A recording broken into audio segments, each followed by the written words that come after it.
Let's combat and fight back with maltracks. The war of the minds, they want control of the masses. And Common Core, they dumb us down in the classes. Without knowledge, we can't gain access. Build with the elders, take notes and write classics. We keep whining on the block, how it's gonna stop? Let's start supporting our own, make their supply drop. We buy stocks, then we buy blocks. Cause we know the truth and we tuned in to Dr. Maat. A BB Fahode, a BB to me. Peace to all of my thinkers, truth speakers, and truth seekers. Welcome to another Truth to Power Talk with your sister, Dr. Maat. Thank you for joining another powerful discussion. And tonight I have with me another powerful guest. I'm over here stuttering, family. I can't wait to get started.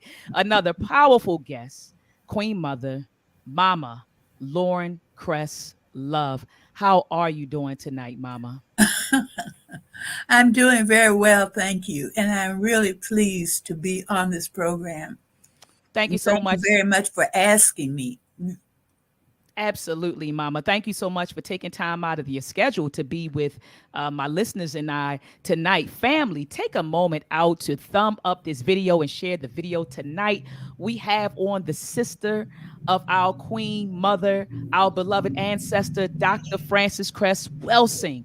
This is her sister, family, who joined us tonight to pay tribute, to pay homage to Dr. Frances Cress Welsing. Because family, you know, her birthday was just yesterday. Yesterday. Yes. Right. She was born on March the 18th, 1935. And so I've been talking to Queen Mother, and I called her probably like a month ago. That's when we had our initial conversation. And I said, Mama, can you please come on to, on the platform with me to celebrate, Dr. Frances Cress Welsing? And she said, well, Mama said, let me think about it. She said, I'm gonna think about it. And then she said, give me a call back in a few weeks. And so I called her back in a couple of weeks and spoke to her. And she said, yes, I will be on your platform to pay homage to my sister. And so, Queen Mother, I thank you from the bottom of my heart for being with us tonight. Family, share this video, thumb up this video. Also, if you're watching on another platform, be sure to subscribe to my channel on YouTube. Hit the notification bell so that as soon as I go live, you receive some sort of alert. Also, family, I've interviewed a lot of people: Dr. Malefe Asante, Dr. Wade Nobles, Dr. Sandy Darity, Dr. Julianne, even the son of Marcus Garvey, Dr. Julius Garvey, has been on the platform. So family, go back into the archives to watch those shows. It's a playlist on my channel called Truth to Power Talk playlist. So be sure to go to the playlist, family, and check out those powerful discussions. And lastly, family, join me here each and every Sunday at 7 p.m. Eastern Standard Time for the Read Book Club. We've been having some dynamic discussions. So even if you don't have the book, still tune in. So Queen Mother, I want to share with the audience this picture of you that you took about a year or two ago. Well, about two, maybe close to almost 3 years now. Right? Almost 3 years. Mm-hmm. And so my son, actually, he took this photo of you.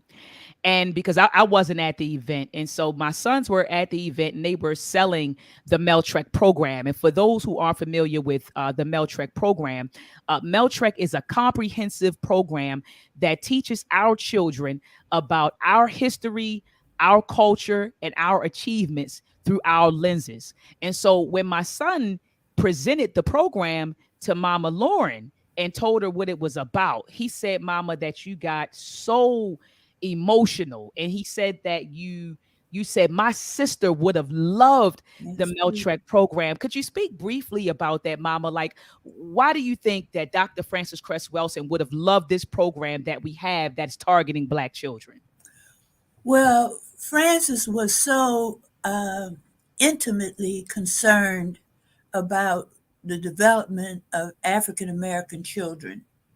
And when I saw those programs that your son had and that you all have produced, I just felt that she would have loved to have seen those programs and have been able to share them with families and with children, because she had so much, she was a psychiatrist, but she was also a child and adult psychiatrist Mhm. and cared very, very much, very concerned about the growth and development of African American children.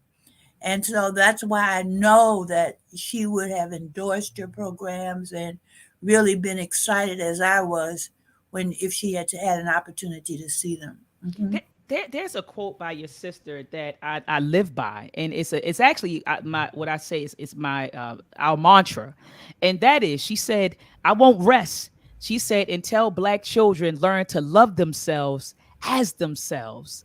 And so that is our mantra. We won't rest, Queen Mother. I won't rest until Black children, no matter where they are, whether they're in America, whether they're on the continent or throughout the diaspora, I won't rest, Queen Mother, until Black children learn to love themselves as themselves. And the only way that they can do that is with true knowledge of self. Ashe. And so thank you so much for Ashe.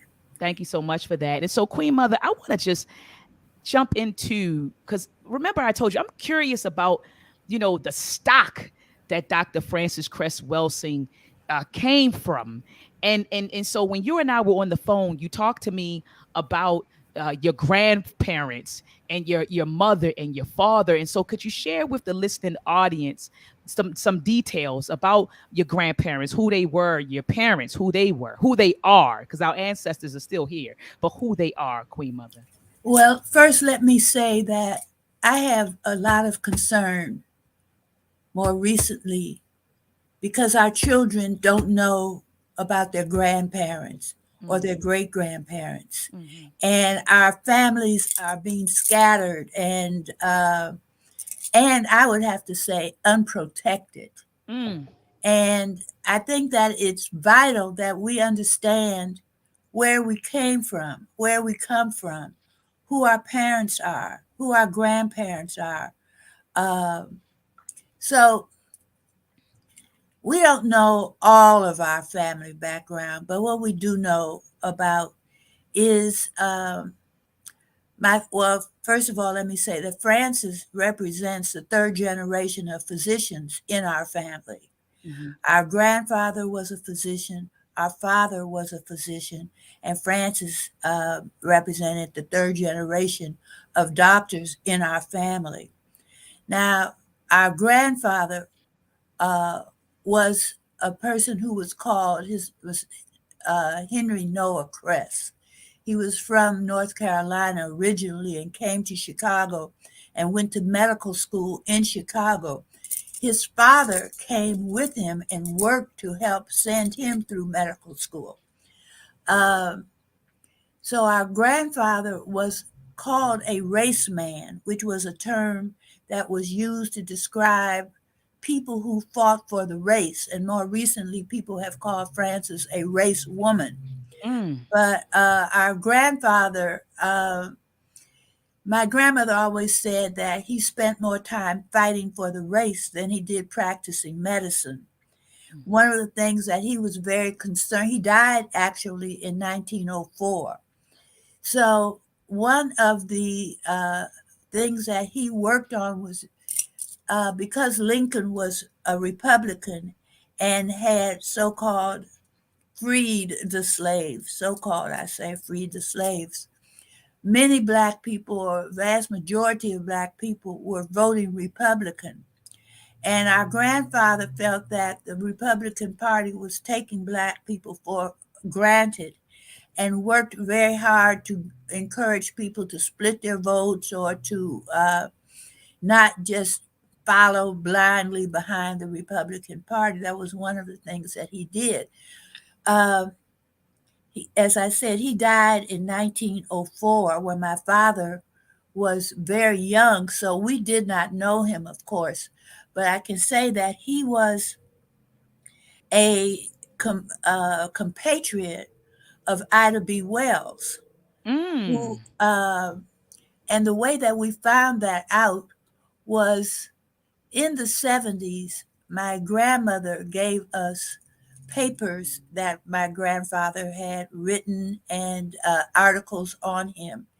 And in 1902, I think it was. Actually, he died. Actually, I'm mistaken. He died in '09. Actually, I said '04, but no, he died in 1909. So in 1908, a group of citizens in Chicago uh, gave a dinner for him, honoring him, Mm. and we have in our collection the program from the dinner, which was in Chicago in the African American community at a restaurant called Let's. And one of the things that we happened to find in the program was a handwritten note, like had been torn off of a tablet or something. It was not a whole sheet, but it was handwritten and handed to him, obviously. And this was from Ida B. Wells, Wow. who was saying to him, and this is not a quote, but what she was saying, if you don't lose your head like so many other people have, I can assure you the support of the women. And so I knew immediately because, first of all, she was the only woman on the program. And so it had to have been written by her, and handed to him. But we went to elementary school and high school with Ida B. Wells' grandchildren, the Duster family. She had one daughter, Alfreda, and a maiden married named Duster, and she, Mrs. Duster, had 5 children, one daughter and 4 sons. We all went to the same elementary school. We all lived in the same neighborhood back in Chicago. Wow, Queen But Mother. and let me just say, at the time, we're talking about back in the 40s and stuff. We did not know about Ida B. Wells, and her courageous struggle against lynching and her writing articles and for newspapers and stuff. We didn't know about her then, you know.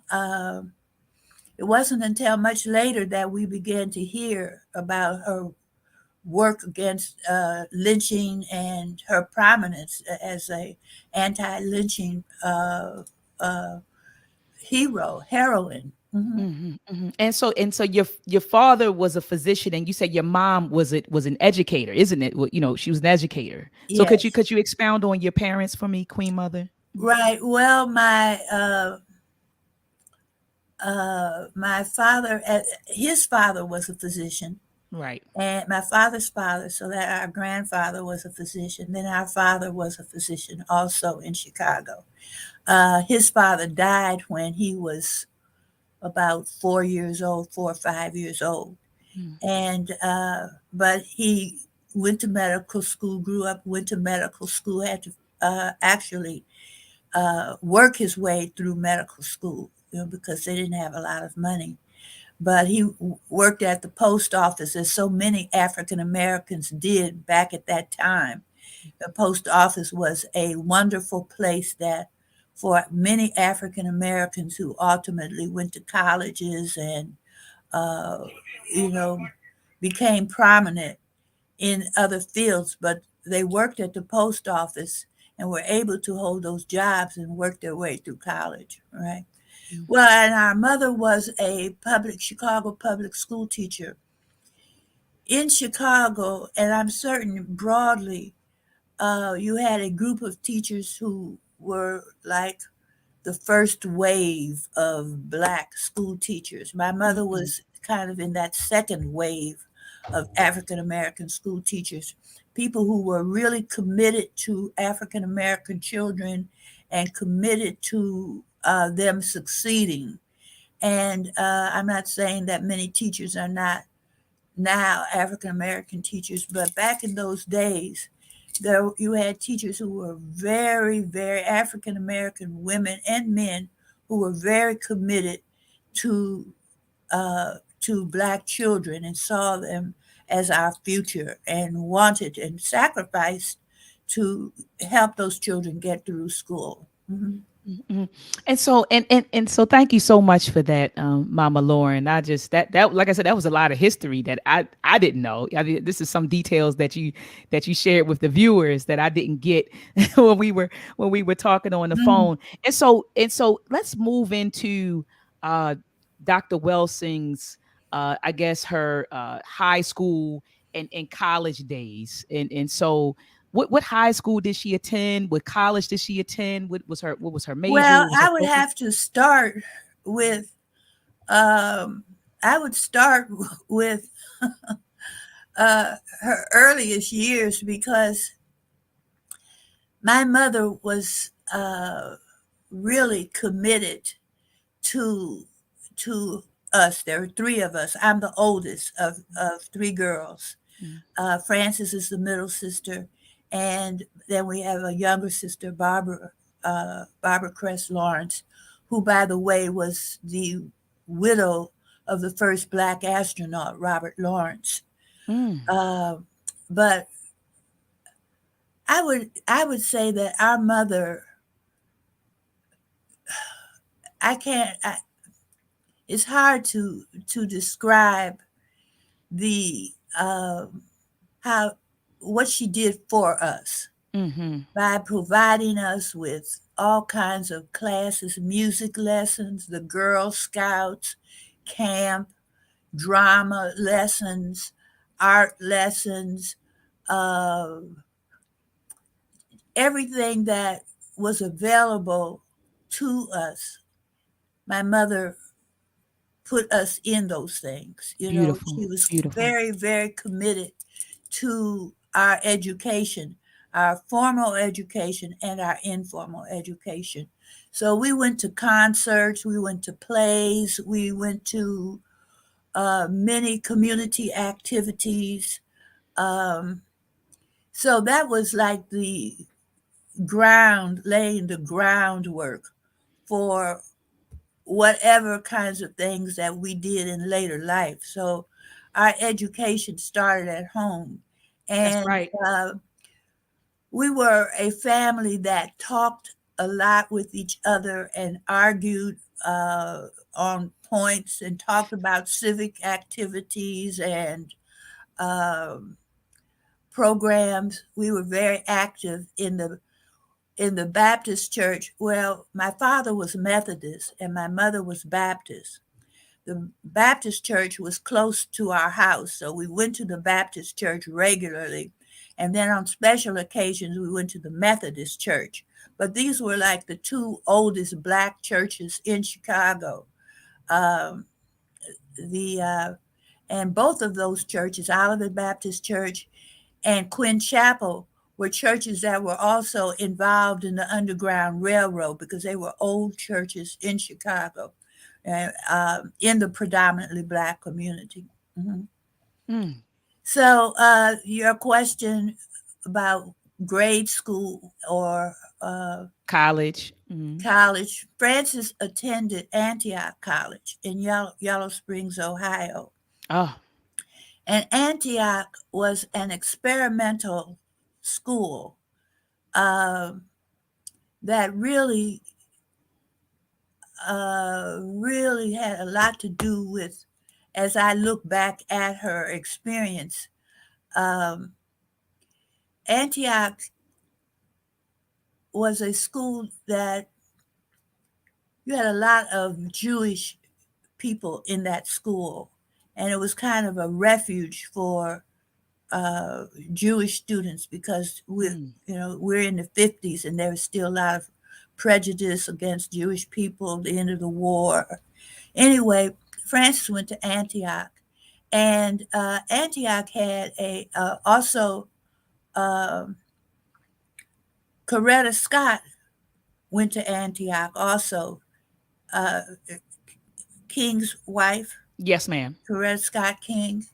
Also, uh, name is not calling to me right this minute, but there were a few African Americans at Antioch. It was operated on a division system, so that you had some students on campus, and it was one of the schools that early on experimented with work study. Mm-hmm. And so uh, one quarter, at least maybe half the college was in work study programs, do different programs, different work opportunities outside of college. And then those students would be back on campus, and another group of students would be doing work study. So it early on provided Francis with an opportunity to work at various mm, jobs at an early age. Uh, so she and during her the division that she was on campus, I think she was the only African American Mm, on campus at that time. mm, mm. And so Mama Lauren, when did she develop? Because you and I were talking on the telephone about this. When did she develop the Cress theory of color confrontation and racism? And I believe you told me it was after she met Dr. Neely Fuller. Is that correct, Mama? Right, but I would say that in our family there was always discussion around race. So even though she had not met Neely yet, there was a concern in our family around race and around uh, uh, issues of race. I mean, we had, knock down, drag out arguments in our family on all kinds of issues. And we always talked about and had concerns about race in America. As I said, my grandfather was called a race man. That meant that he really, and my grandma, as I said, my grandmother always said that he spent more time fighting for the race than he did practicing medicine. Mm-hmm. And I don't know how many people believe in channeling, but I believe that Francis channeled our grandfather. Mm, uh, yeah, I believe that, mm-hmm, that he mm-hmm, came back, and that he came back through Francis, who continues his work, mm-hmm. and uh, I will say also, and this is something I just thought about as I'm telling you guys this. Uh, Francis was one of the first people to talk about melanin, and melanin as the uh, chemical that gives us color. And she was the first one after she met Neely and began to talk about race and look at issues of race. She said, "Okay, I agree with what Neely has said, but as a not but and as a psychiatrist, if someone came to me, this is Francis talking, if someone came to me and they had a superiority complex, as a psychiatrist, I would have to figure out what was it that made this person essentially feel inferior, Mm, because a superiority complex covers a sense of inferiority. So she began to look at what is the difference between uh, whites and blacks. And the only thing that she could determine was color. That everything else, we're just human beings. But here is a group of people who say they are superior, but they are also represent a small minority in the world's population.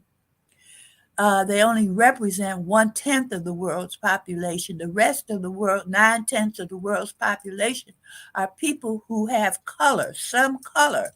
teach, teach. So she began to, what is it with these people, what is it that makes them feel different? And the color was the only thing that she could come up with. When she talked to my father about this, My father told her to look at the melanocyte. So it was my father who told her to begin to find out about melanin and the effect of the melanocyte. What is this?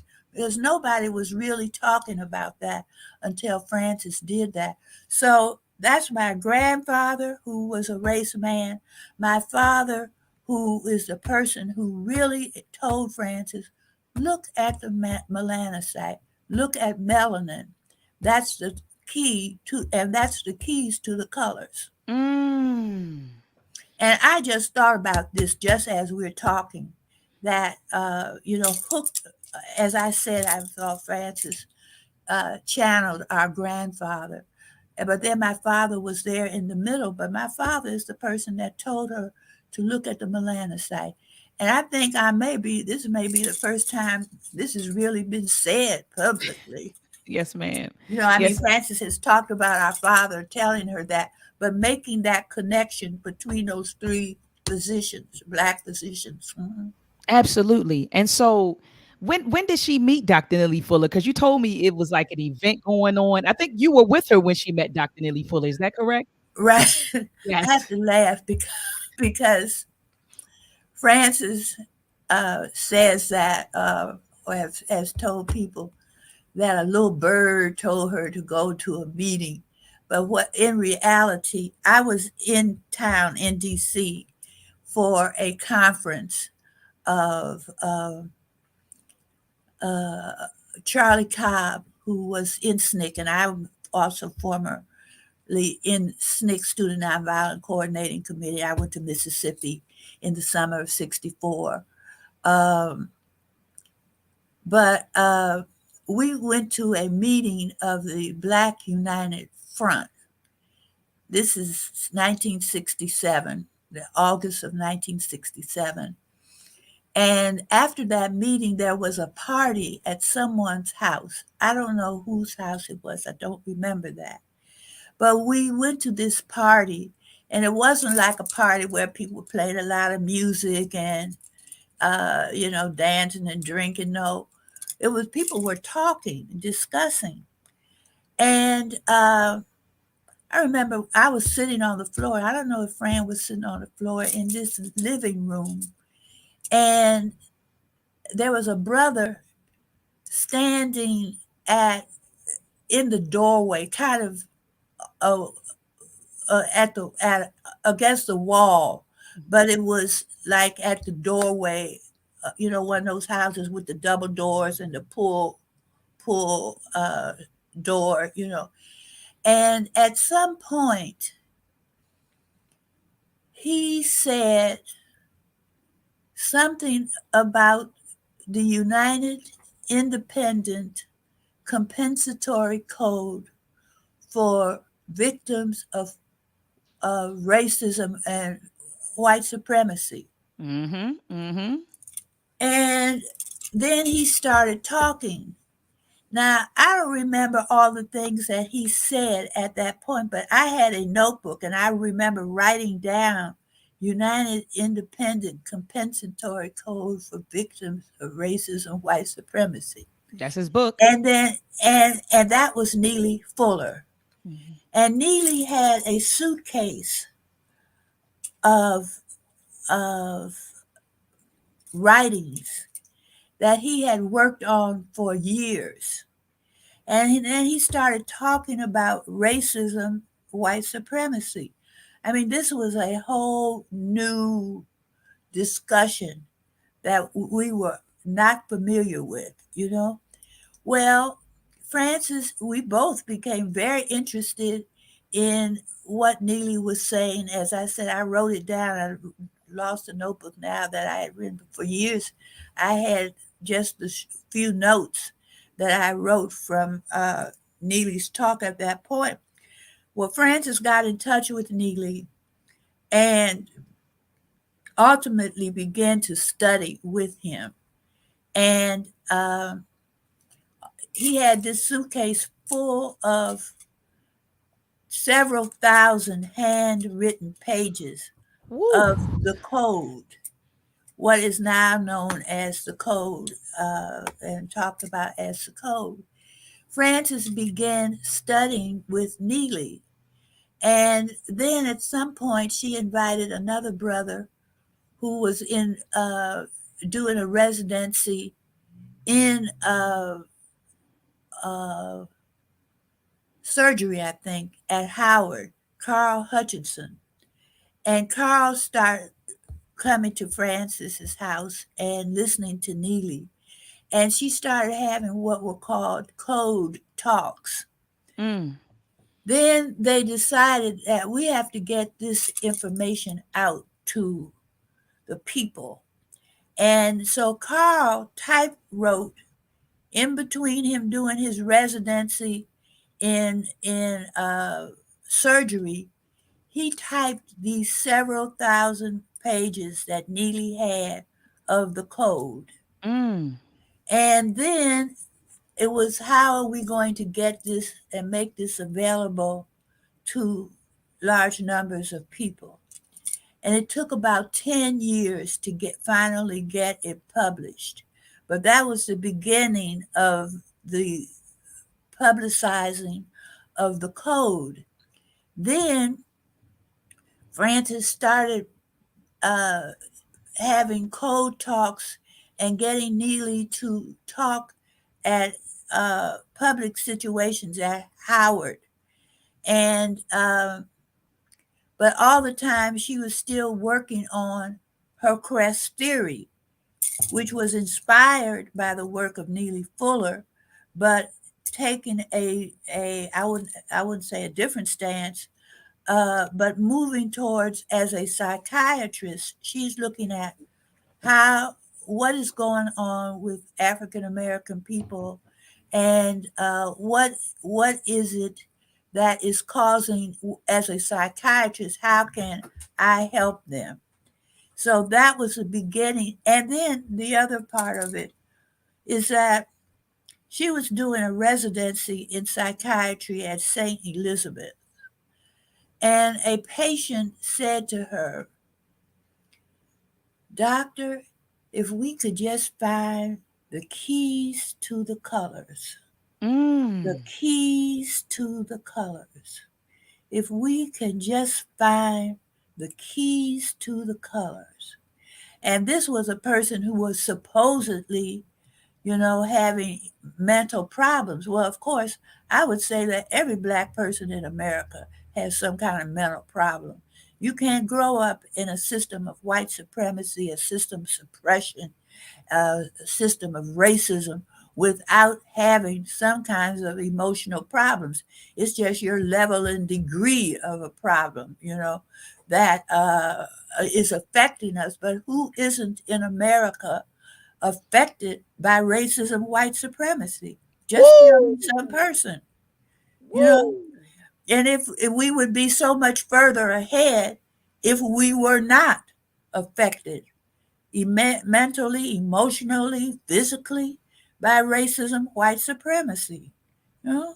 So, but this man, some people are more suppressed than others. Some, you could say, are more sensitive to uh, to racism and to the rejection and the rebuke and the hatred.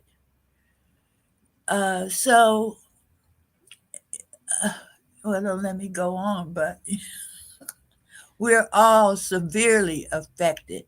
We still have so much work to do to uh, unwind and to clear ourselves and clear our minds so that we stand proudly loving our Black selves. So, but that's how she met Neely, Mhm. Neely Fuller. And family, I just want to say this: the let me pull it up right here. So I don't want to butcher the name. The Cress Theory of Color Confrontation and Racism. You can find that in chapter 1 of Dr. Frances Cress Welsing's book, the ISIS paper, The Keys to the Color. And this is what Mama Lauren was just speaking about. Mama, let me ask you this: when she first presented her theory, in 1970, the crust theory of color confrontation and racism, how was that received by black folks and even white folks? How did they receive that? Well, I think that early on, well, first of all, as you may know, uh, when she published the Cress theory, uh, she was on the faculty at uh, Howard University Hospital, Freedman's Hospital. It was Freedman's then. She was on the faculty uh, in pediatrics. I think it was pediatrics, and the head of the hospital, who was also a physician, uh, I'm not sure if he asked her not to publish her paper, but she did publish it. And he was also a black physician. And as a result of that, she was not given tenure uh, to teach at Howard. So that was one major rebuke. Mm. And she took them to court. She went to court. And I would say, and actually, even as I am saying this, Frances took uh, a number of people to court because of jobs. After a certain point, she was uh, denied a job. She never won in court. She didn't win over Howard, and she didn't win over a number of other job situations where at some point some pressure was put on the organization to uh, to get rid of her. Yeah, yeah. Mm. And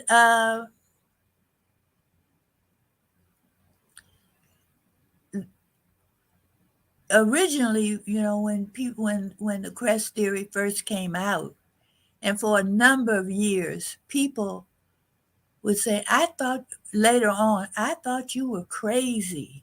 When I heard about what you were saying, I thought you were crazy. You Mhm. know, Mhm. Mhm. she was not immediately embraced for her theory and for her discussion.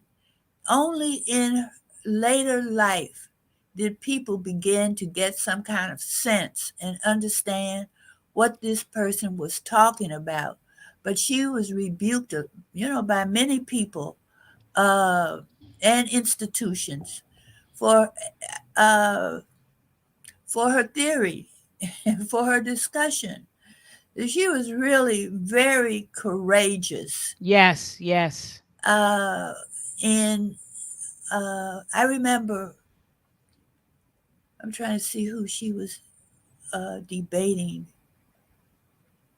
Mm, my memory is failing me. No, no, no. I know what you're talking about, Queen Mother. Help us out in the chat room, family. The debate that Dr. Francis Cress Welsing. You talking about the white guy, Mama Lauren. Yeah, Family. Put it in the chat for Mama Lauren. I know who she's talking about, but I'm drawing a blank right now. It was a white dude. I would say a Yorugu that Dr. Francis Cress Welsing was debating. I know she was on. I think she was on the Phil Donahue show, or was it Phil Donahue or one of those other. yeah. Oh, what is his I name? forgot his name. It wasn't. Right, Was it Phil Donahue? I know what you're talking about, but she was on a number of talk shows. right, right. She was on some But talk we were shows. in New York, and Mm-hmm. people would not let her speak. I mean, they just the audience of white people would not William Shockley. They said William Shockley. Shockley, They said Shockley, William Shockley, Cream Mother. right. Thank you so People much, would Mr. not let Durrell her speak, and Charles. shouted her down. So uh, it was not easy. It was not an easy road that she hoed to with the Cress theory or even with the ISIS papers. People, as people began to understand and really read, people would say, I used to think you were crazy. when you first started talking, I just thought you were crazy. Mhm. Mhm. And I don't think that people really understand uh, the kind of pressure that she was under for many years. It wasn't always like, great praise and great understanding and and people thanking her for having the courage to step forward. I mean, it took a long time between the 70s and or when the Cress theory was first published and when she died in 2016 for people to really see her uh, for the genius, I would say, for the genius Speak, that she speak. was and is. You know? Mm. Ashe. Ashe. And so you said it wasn't until she transitioned in No, I 2016. would say well before then, Okay, well before before 20. then. But I'm Okay. saying that early on, when the Cress theory first came out, and she first started talking about racism, white supremacy, and she began to talk about melanin. Uh, it wasn't easy for people to understand what she was saying and what she was talking about. Mhm. Uh, and as I said, people would uh, sometimes when I lived here before I moved back to Chicago in '93, if we were out someplace, somebody, oh, Dr. Welsing, somebody would shake her hand. And then they would say, I used to think you were crazy when I first heard Mm. you, talking about skin color, melanin. It's very difficult for people to accept her theory and to accept her genius. And but then that's true for uh, most people who step forward, who step across a line that has not been stepped across before. You know this yourself. Absolutely. You know, Absolutely, mama. Absolutely. you When know you when this. you yeah, when you bring put forth ideas that go against, the norm, yeah, Yes, you're pegged as crazy. You're pegged yes, as crazy, or it's some negative label attached to you. Absolutely, mama. yes, I know all too well. I know yes. all too well. Right. So People will say, "Why are you doing this?" Or even in one's family, people uh, can. Uh, well, I think early on, I think when Francis first started being just talking about racism so boldly, mhm. it scared a lot of people. Mhm. It still scares a lot of people. Obviously, it does because there are not a lot of people still. We have some more people now talking about racism and looking at it, but the vast majority, I'm not sure that we really, really, really, really understand this struggle that we must still continue. You know? Absolutely. Absolutely. And you and I were talking about that on the phone. Mama, was it yesterday? I think the day before, you and I were talking about how people still don't understand the importance of fighting. And so, Mama, can you expound on that, Mama Lord? Like the importance of just knowing that we need to keep on fighting, knowing that the battle isn't over. And you said some people don't know we have to keep on fighting. We have to fight. And so, Mama, could you expound on your ideas? Well, first off, let me say this that I think that we need to recognize Yes, ma'am. as we look at our condition in this country.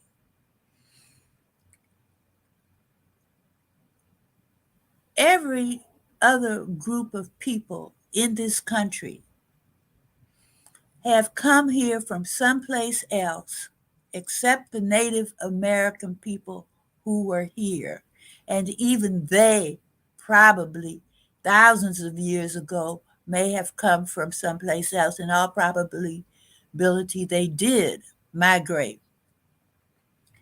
But every other group of people outside of African American people have come here from someplace else.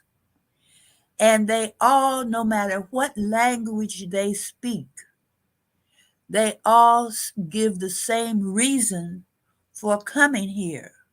Whatever language they speak, they all say the same thing. Either they themselves or an ancestor, a father or grandfather or grandparents or whoever came here. And what they say is they came to this country to do better here than they were doing where they came from. In other words, their purpose for coming to America inspired them to come. And if you think about what it purpose is critical to existence. If you don't have a purpose, then you're just kind of laying on the ground, so to speak. Yes, ma'am. You have to have a purpose in order to continue living and to continue your work. And so we're the only group of people in this country who did not come here on our own purpose. We were drugged here, kicking and screaming, to this country through something called the Middle Passage uh, on someone else's purpose, but not our own purpose. And so I think that we need to really think about how do we handle that period. We may say, well, yeah, I'm here now, but I think that, if we look at some people, Hispanics, how they come here, they can't speak the language, but next thing you know, they got a business there. Or even with racism being what it is, Africans will come here. Next thing you know, they got a business. Look at the Ethiopians. They got a business, they're driving a cab or something, and we're standing in Union Station with a cup. So I think that we have to look at purpose and redesign our own reason for being here. Now, I told my sister this because I've been looking at this over a period of years. I told Frances, I said, well, maybe we all get on a boat and go back to Africa, get off the boat, and then decide I'm going to America to make a better life for myself, get back on the boat and come back here on purpose. But then I said, well, yeah, but some people won't want to come, and we're going to get into an argument and a struggle and a fight and carrying on, as we do with each other because of lack of love of self. Mm. So we need to maybe think about purpose, recreating our own reasons for being here, and then begin to operate on something that we have decided, because, well, I would say, for instance, like my grandfather, my mother's father, came to America. Well, my great grandfather came to America from Canada. He was not born in Canada. I'm not sure whether he was born in Canada, but part of our early family ended up in Canada. Now, someone said that maybe a great grandfather, great grandfather was in America and met a German woman and married her, and her family threatened to kill them. And so they went to Canada. That may be the beginning of that line of our family in Canada. But my great grandfather came to the States in 1863 and joined the Union Army and fought in the Civil War. He went back up to Canada, and his oldest son came to Chicago in 1893 at the time of the Columbia Exposition. and ended up marrying a woman from Mississippi, and they became our grandparents.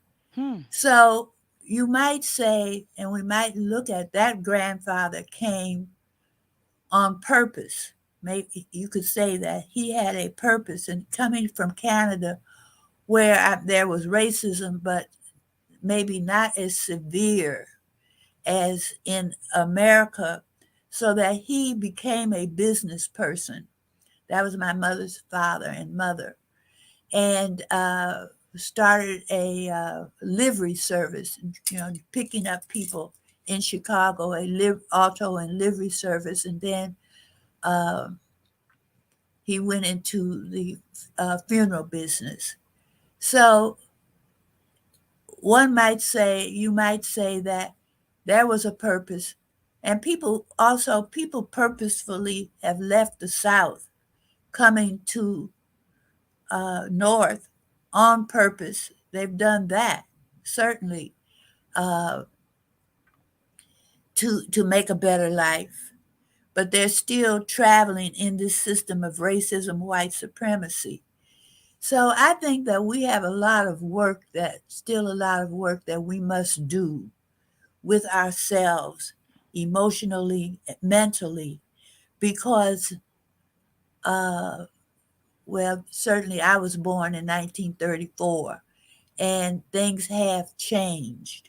Hmm. But there's still a lot of work that we must do mentally on ourselves, developing greater respect and love for ourselves and for each other.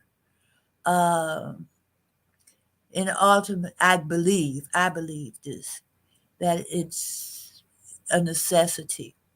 Absolutely. And so I know that I only have you for 8 more minutes, Mama Lauren, and I thank you. I don't even want this interview to be over, but I know, I promise you, I said 1 hour, Mama. I promise you. So I'm not gonna go over.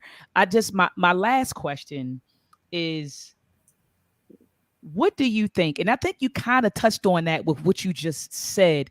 What do you think your sister would want us to know, would want us to do? And like I said, I think you kind of just touched on it with love of self and continuing to fight and respect. But I want to close out with, what do you think your sister would say about how things are today, or the condition of Black America today, and what we must do to better our condition? Well, I think that she would say that we have made some progress, certainly have made some progress.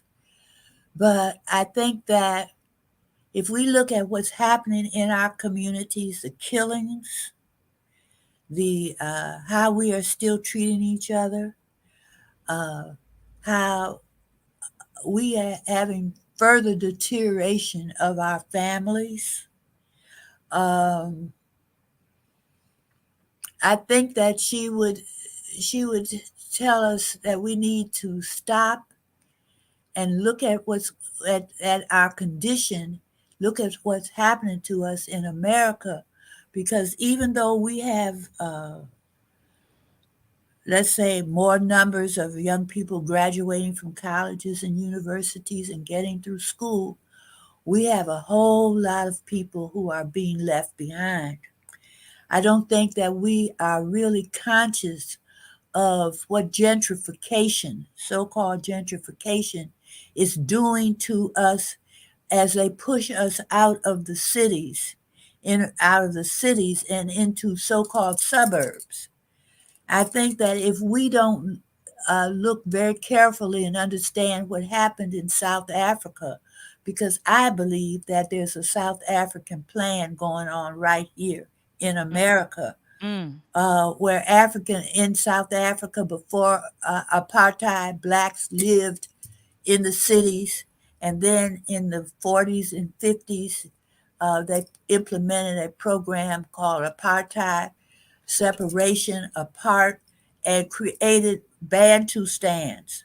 Well, suburbs are becoming Bantu stands, where poor black people are being forced out of the inner city into suburbs, uh, and where they have less opportunity to understand the politics.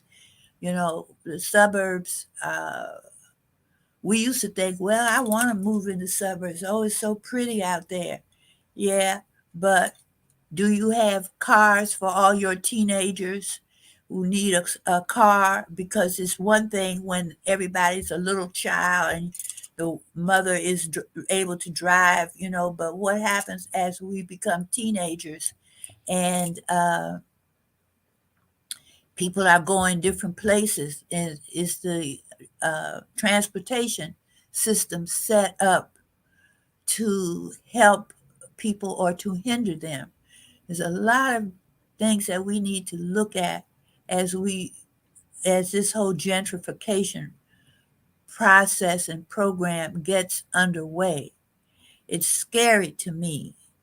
And if we're not looking at it and saying, well, what does this mean? What does this mean for us as people of African descent? Absolutely. So you said out your sister would tell us that we need to really look at, our condition and and really take a good look at it. And you and I were talking about this on the phone the other day about think tanks where we actually sit and we congregate and we think. We have these think tanks where we come up with ideas that, and not only just come up with ideas, but come up with ideas and plans of implementation, right? Plans of execution in order to advance our people. And so you said she would tell us to look at gentrification, look at the breakdown of our families, and what else, Queen Mother? I think that I feel Right. like I'm See, missing something. we need to demand that African American studies start in the elementary schools and start in nursery school and kindergarten, Absolutely. so that we begin our children as early and then even before that should begin at home, That's right.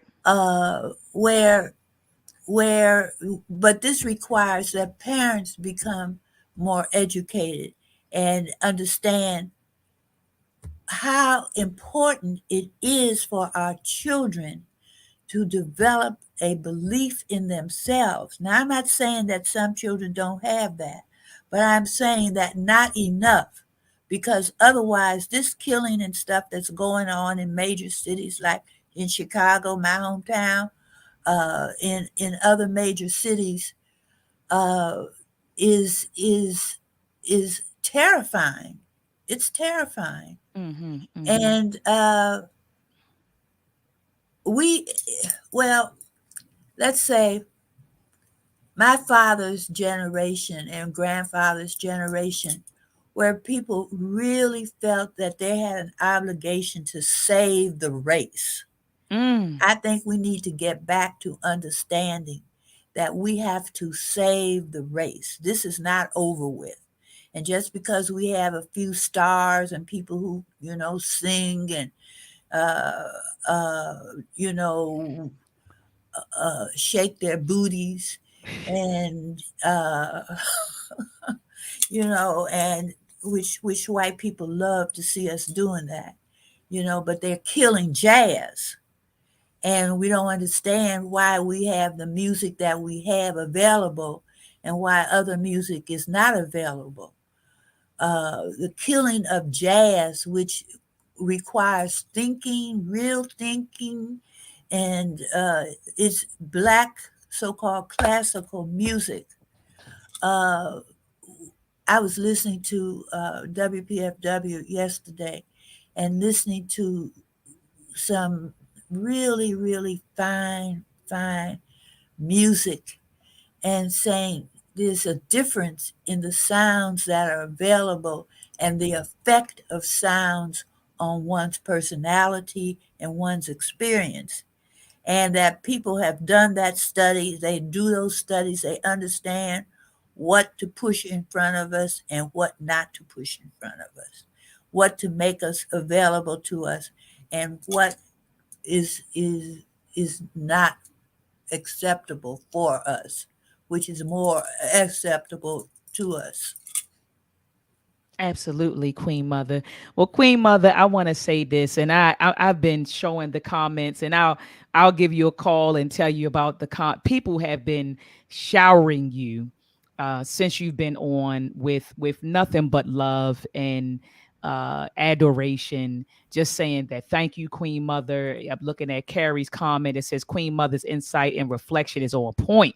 Teach our children early about who and what they are. Ashe. People are saying that you made their night. I'm trying to look, family. It was so many comments, and I tried to get them on the screen so when Queen Mother goes back through this, she can see them. But they love you. All of us say they called you a great griot. So my little brother Jehudi, he said great griot. You have sister, we call her Sister Juju Jolanda.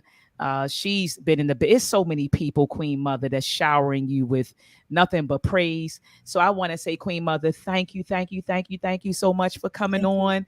I know that you said when I first called you, you said, I don't know. Call me back in a couple of weeks. Called you back in a couple of weeks. You said, I'll do it. And so, Queen Mother, thank you. I love you. I adore you. I bow to you, Queen Mother. I thank you so much for the understanding, and wisdom that you have showered us with. People in the chat, they saying they thank you. They're saying thank you for the great teaching. People are saying, this is, I mean, it's so many comments. They said Nana Cress dropping science. I can feel the healing in her voice. Sister Juju, she put up nothing but red, black, and green hearts for you. And Dr. Black Buddha says respect to the Queen Mother. The Queen Mother, it's so many comments in here.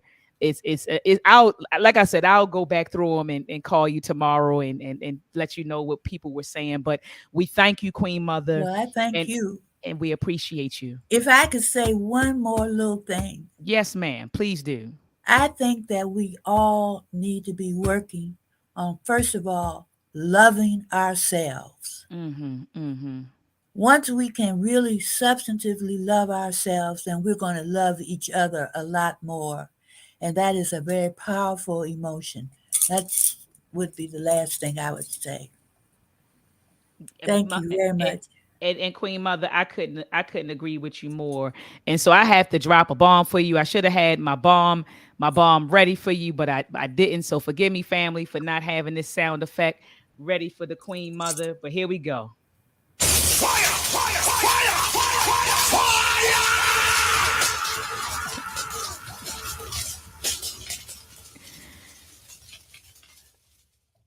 The interview was absolutely fire, Queen Mother, and Thank I, you. I I thank you from the bottom of my heart. I do want to call you back, and if you're up to it, I would love for you to come back and just pick your head, pick your brain about education, because I agree with you and your sister wholeheartedly. The education is the vehicle to our liberation. And Yes. so, and so I definitely would love to bring you back on, and maybe we do a show where we focus on, key points that your sister spoke on. She spoke about black male and female relationships. She talked about child rearing. She talked about education. She talked about understanding history. She talked about so much. And so maybe I bring you on and we just kind of comb through and just discuss some of her ideas and how they Okay. relate to what's happening today. And so, family, thank you so much for tuning in. I see a lot of you are in the building. Join me back here, family, tomorrow at 7 p.m. Eastern Standard Time for the Read Book Club. Okay. And even if you don't have the book, family, still tune in. Tomorrow, we're going to be talking about Black capitalism. And is Black capitalism a means of liberating ourselves? Is it? Dr. Maat used to think so, but now after doing my own research, I don't think so. So anyway, family, join me back here tomorrow at 7 p.m. Eastern Standard Time. If I don't see you tomorrow, have a blacktastic week. Peace and Black power. Let's combat and fight back with maltracks. The war of the minds, they want control of the masses. And Common Core, they dumb us down in the classes. Without knowledge, we can't gain access. Build with the elders, take notes and write classes. We keep whining on the block, how it's gonna stop? Let's start supporting our own, make their supply drop. We buy stocks, then we buy blocks. Cause we know the truth and we tuned in to Dr. Maat.